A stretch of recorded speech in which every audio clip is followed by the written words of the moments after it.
জানিয়ে দেব এই মুহূর্তে হাতে পাওয়া সর্বশেষ গুরুত্বপূর্ণ আপডেট বাংলা সংবাদ। শুরুতেই থাকছে অন্তর্বর্তী সরকারের কাছে গয়েশ্বরের যে প্রত্যাশা। বিএনপির স্থায়ী কমিটির সদস্য গয়েশ্বর চন্দ্র রায় বলেছেন, দেশে এখনো নির্বাচন হয়নি, এখনো জনগণের ভোটাধিকার প্রতিষ্ঠা করতে পারেনি। কাজেই নির্বাচনের মধ্য দিয়ে জনগণের অধিকারগুলো প্রতিষ্ঠা করতে হবে। দল, মত, ধর্ম, বর্ণ নির্বিশেষে সবাইকে বিএনপির পক্ষ থেকে আহ্বান করব, একটি সুষ্ঠু অবাধ নির্বাচনের জন্য যেন স্ব ক্ষেত্রে অবদান রাখে।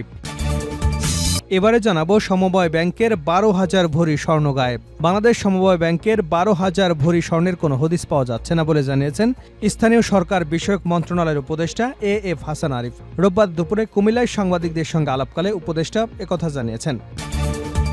জানাবো ছাত্রদল সভাপতির বক্তব্যের পর যে নির্দেশনা দিল ছাত্র শিবির। ছাত্রলীগের নেতাকর্মীদের হাতে বিভিন্ন সময় নির্যাতনের শিকার ইসলামী ছাত্র শিবির ঢাকা বিশ্ববিদ্যালয় ফের স্বাভাবিকভাবে সংগঠনের কার্যক্রম শুরু করার চেষ্টা করছে।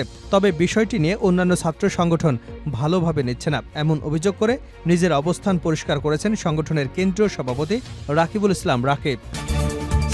এদিকে মাহমুদুর রহমানের জেল কোনোভাবেই মেনে নিতে পারছেন না জামায়াতের আমির। সাবেক প্রধানমন্ত্রী শেখ হাসিনার ছেলে সজীব ওয়াজেদ জয়কে অপহরণ করে হত্যার ষড়যন্ত্রে অভিযোগে করা মামলায় দৈনিক আমার দেশ পত্রিকার ভারপ্রাপ্ত সম্পাদক মাহমুদুর রহমানকে কারাগারে পাঠানোর আদেশ দিয়েছেন আদালত।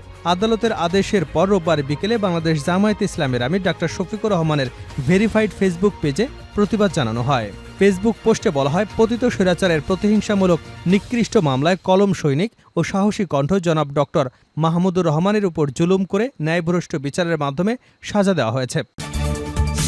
জানিয়ে দিব দ্বিতীয় মাসের মাথায় বিলুপ্ত বিএনপির ঢাকা মহানগর উত্তরের কমিটি। ঢাকা মহানগর উত্তর বিএনপির আহ্বায়ক কমিটি বিলুপ্ত ঘোষণা করা হয়েছে। কমিটি গঠনের 2 মাসের মাথায় তা ভেঙে দেওয়া হলো। শনিবার রাত 12টার পর বিএনপির কেন্দ্রীয় দপ্তর থেকে পাঠানো এক সংবাদ বিজ্ঞপ্তিতে এই কমিটি বাতিলের বিষয়টি জানানো হয়। এবং সর্বশেষ জানাবো আন্তর্জাতিক সংবাদ। বিশ্বাসঘাতকতা করে ইসরায়েলকে নাসরুল্লাহর অবস্থান জানিয়ে দেওয়া হয়েছে। ইসরায়েলের বিমান হামলায় গত শুক্রবার নিহত হন ইরান সমর্থিত লেবাননের সশস্ত্র গোষ্ঠী হিজবুল্লাহর প্রধান নেতা হাসান নাসরুল্লাহ। এই বিমান হামলার কয়েক ঘণ্টা আগে ইসরায়েলকে নাসরুল্লাহর অবস্থান সম্পর্কে গোপন তথ্য জানিয়ে দেয় ইরানি গুপ্তচর। এরপরই তাকে লক্ষ্য করে বিমান হামলা চালানো হয়। এ খবর জানিয়েছে ফরাসি সংবাদ মাধ্যম লে প্যারিসিয়ান।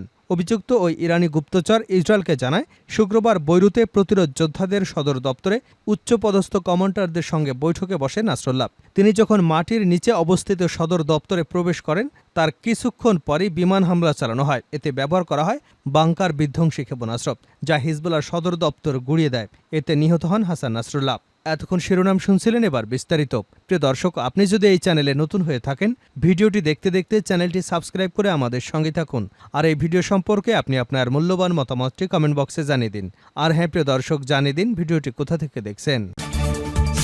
অন্তর্বর্তী সরকারের কাছে গয়েশ্বরের যে প্রত্যাশা। বিএনপির স্থায়ী কমিটির সদস্য গয়েশ্বর চন্দ্র রায় বলেছেন, দেশে এখনো নির্বাচন হয়নি, এখনো জনগণের ভোটাধিকার প্রতিষ্ঠা করতে পারেনি। কাজেই নির্বাচনের মধ্য দিয়ে জনগণের অধিকারগুলো প্রতিষ্ঠা করতে হবে। দল, মত, ধর্ম, বর্ণ নির্বিশেষে সবাইকে বিএনপির পক্ষ থেকে আহ্বান করব, একটি সুষ্ঠু এবং অবাধ নির্বাচনের জন্য যেন স্ব ক্ষেত্রে অবদান রাখে। রোববার রাজধানীর শেরেবাংলা নগর বিএনপির প্রতিষ্ঠাতা জিয়াউর রহমানের মাজারে শ্রদ্ধা নিবেদন শেষে এসব কথা বলেন তিনি।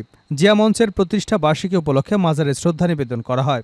গয়েশ্বর বলেন, বর্তমান অন্তর্বর্তী সরকার কোনো রাজনৈতিক দলের সরকার নয়, এটা আন্দোলনের ফসল। যারা আজকে সরকারে আছেন, প্রধান উপদেষ্টা ডক্টর মোহাম্মদ ইউনূস সহ সবাই অরাজনৈতিক।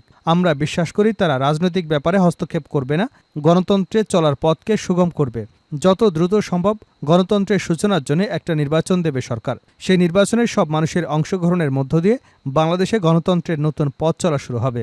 সাংবাদিকদের এক প্রশ্নের জবাবে গয়েশ্বর বলেন, আমি বিশ্বাস করি বর্তমান অন্তর্বর্তী সরকার উপলব্ধি করতে পারবেন যে রাজনৈতিক প্রতিহিংসা চরিতার্থ করার জন্য খালেদা জিয়া ও তারেক রহমানের প্রতি অবিচার করা হয়েছে। দীর্ঘদিন প্রবাসী থেকে তারেক রহমান দিনরাত পরিশ্রম করে জাতিকে সংগঠিত করতে সক্ষম হয়েছেন। তিনি আজকে বিএনপির সীমানা অতিক্রম করে জাতির নেতা হতে সক্ষম হয়েছেন। সুতরাং এই জাতির নেতার বিরুদ্ধে যেসব অন্যায়ভাবে মামলা এবং সাজা দেওয়া হয়েছে, সেসব মামলা প্রত্যাহার করতে হবে। সেটা না করা হলে তা জাতির জন্য অত্যন্ত দুঃখজনক। তা হবে ১/১১ যে চক্রান্ত, সেটা শেখ হাসিনার আমলা পর্যন্ত ছিল তারারই। সাবেক এই মন্ত্রী বলেন, আশা করি সবার আন্দোলন সংগ্রামকে আমলে নিয়ে এই সরকারকে আমাদেরকে এসব মামলার হাজিরা থেকে রেহাই দেবে। আর যদি এসব মামলায় এখন আমাদেরকে হাজিরা দিতে হয়, তা হবে দুঃখজনক। সমবায় ব্যাংকের 12,000 ভরি স্বর্ণ গায়েব উপদেষ্টা। বাংলাদেশ সমবায় ব্যাংকের 12,000 ভরি স্বর্ণের কোনো হদিস মিলছে না বলে জানিয়েছেন স্থানীয় সরকার বিষয়ক মন্ত্রণালয়ের উপদেষ্টা এএফ হাসান আরিফ। রোববার দুপুরে কুমিল্লায় সাংবাদিকদের সঙ্গে আলাপকালে উপদেষ্টা একথা জানিয়েছেন। এদিকে কুমিল্লার পল্লী উন্নয়ন একাডেমি বোর্ডের 57তম বার্ষিক পরিকল্পনা সম্মেলনে যোগ দেন উপদেষ্টা। এলজিআরডি উপদেষ্টা বলেন, সমবায় ব্যাংকের 12,000 ভরি স্বর্ণের খোঁজ পাওয়া যাচ্ছে না। ব্যাংকের সম্পত্তি বেদখল হয়ে আছে। যারা একসময় ব্যাংকে ছিলেন তারাই বেদখল করে বসে আছেন। এ বিষয়ে আইনি ব্যবস্থা নেওয়া হচ্ছে। হাসান আরিফ বলেন, সমবায় দাঁড়াতে পারছে না কারণ সমবায়দের মধ্যে সমবায়ের মন মানসিকতার অভাব। সমবায়রা শুধু কমিটিতে ঢুকতে চায়, কি উন্নয়ন হলো সেটির দিকে তাদের কোনো লক্ষ্য নেই। ছাত্রদলের সভাপতির বক্তব্যের পর যে নির্দেশনা দিল ছাত্র শিবির। ছাত্রলীগের নেতাকর্মীদের হাতে বিভিন্ন সময় নির্যাতনের শিকার ইসলামী ছাত্র শিবির ঢাকা বিশ্ববিদ্যালয় ফের স্বাভাবিকভাবে সাংগঠনিক কার্যক্রম শুরু করবার চেষ্টা করেছে। তবে বিষয়টি অন্যান্য ছাত্র সংগঠন ভালোভাবে নিচ্ছে না এমন অভিযোগ করে নিজের অবস্থান পরিষ্কার করে সংগঠনের কেন্দ্রীয় সভাপতি রকিবুল ইসলাম রাকিব শনিবার এক অনুষ্ঠানে ছাত্র শিবিরকে গোপন ও নিষিদ্ধ দাবি করে তিনি বলেন, বিগত 15.5 বছর ছাত্রদল প্রতিটি ক্যাম্পাসে কমিটি দিয়ে আমাদের কার্যক্রম পরিচালনা করেছি। আমরা পূর্ণাঙ্গভাবে কমিটি প্রকাশ করবার মাধ্যমে প্রকাশ্যে দিবালোকে আমাদের কার্যক্রম পরিচালনা করেছি। কিন্তু এখন দেখা যাচ্ছে যে একটি গোপন এবং নিষিদ্ধ সংগঠন রয়েছে যারা 15.5 বছর ছাত্রলীগের পতাকা তলে থেকে তারা একজনও প্রকাশ্যে আসার সাহস পায়নি। এই সময় তিনি ছাত্র শিবিরকে উদ্দেশ্য করে আরও বলেন, আপনারা এমন কোনো ষড়যন্ত্র করবেন না আবার 1971 সালে নেয় আপনাদের আবার বড় ধরনের বিচারের মুখোমুখি হতে হয়। এভাবে এই গোপন সংগঠনের তৎপরতার মাধ্যমে ইতিমধ্যে সাধারণ শিক্ষার্থীরা তাদেরকে বয়কট করেছে এবং সামাজিক যোগাযোগ মাধ্যমে দেখছেন তাদেরকে। ছাত্রদলের সভাপতির এমন বক্তব্যের পর বিভিন্ন মাধ্যমে শুরু হয় আলোচনা সমালোচনা। এবার বিষয়টি নিয়ে নেতাকর্মীদের নির্দেশনা দিয়েছে ইসলামী ছাত্র শিবির। রোববার এক বার্তায় নেতাকর্মীদের জানায়, সম্প্রতি ছাত্রদল সভাপতির একটি বক্তব্যকে কেন্দ্র করে সোশ্যাল মিডিয়ায় অনেকেই লেখালেখি করছেন। আমরা আমাদের সকল দায়িত্বশীল এবং জনশক্তি ভাইদের প্রতি কোনো ধরনের প্রতিক্রিয়া না দেখানোর আহ্বান জানাচ্ছি।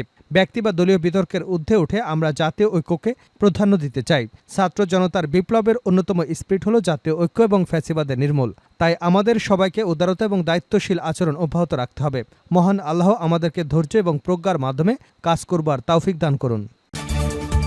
মাহমুদুর রহমানের জেল কোনোভাবেই মেনে নিতে পারছে না জামায়াতের আমির। সাবেক প্রধানমন্ত্রী শেখ হাসিনার ছেলে সজীব ওয়াজিদ জয়কে অপহরণ করে হত্যার ষড়যন্ত্রে অভিযোগে করা মামলায় দৈনিক আমার দেশ পত্রিকার ভারপ্রাপ্ত সম্পাদক মাহমুদুর রহমানকে কারাগারে পাঠানোর আদেশ দিয়েছেন আদালত।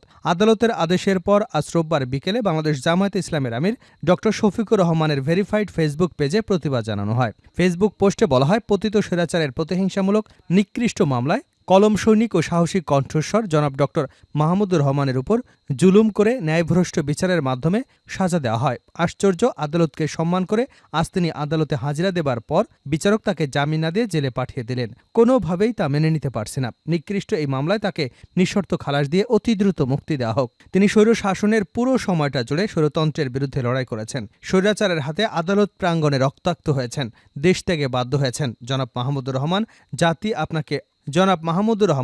জাতি আপনার অবদানকে চিরদিন শ্রদ্ধার সঙ্গে স্মরণ করবে, কারণ আপনি একজন বীর।